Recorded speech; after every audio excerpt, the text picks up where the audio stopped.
അധികം കളിക്കരുത്. ഞെട്ടിപ്പോവും. അല്ല വേണമെങ്കിൽ അങ്ങനെ എടുത്തോ.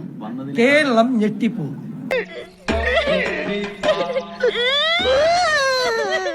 അത് വരുന്നുണ്ട്. ഇതുമായിട്ട് അല്ല നോക്കൂ, വലിയ താമസമൊന്നും വേണ്ട.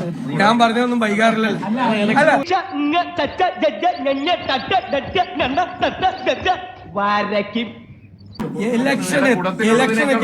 ഇലക്ഷനൊക്കെ എത്ര ദിവസത്തേക്ക് ഇരിക്കും? ഒരുപാട് ദിവസമില്ലേ ഇലക്ഷന്?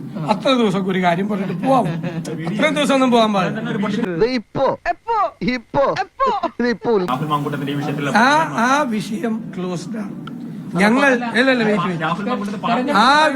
ആ വിഷയത്തെ പറ്റി ഇനി ഒരു ചർച്ചയില്ല. ആ സബ്ജക്ട് ക്ലോസ് ചെയ്തു. എന്തായിരിക്കും കാരണം? എന്തുകൊണ്ടാണെന്നറിയാം? ആ സബ്ജക്റ്റിന്റെ മറവിൽ, ആ സബ്ജക്റ്റിൽ ഞാൻ നില പറഞ്ഞ ഒരു പാർട്ടി ചെയ്യാവുന്ന മാക്സിമം കാര്യം കേരളത്തിൽ ഒരു രാഷ്ട്രീയ പാർട്ടിയും ചെയ്യാത്ത, ഞാൻ പറഞ്ഞല്ലോ, ഹൃദയവേദനയോടുകൂടി ആണ് ഒരു സഹപ്രവർത്തകനെതിരായിട്ട് നടപടിയെടുത്തത്. സത്യമാണോ ഈ പറയുന്നത്?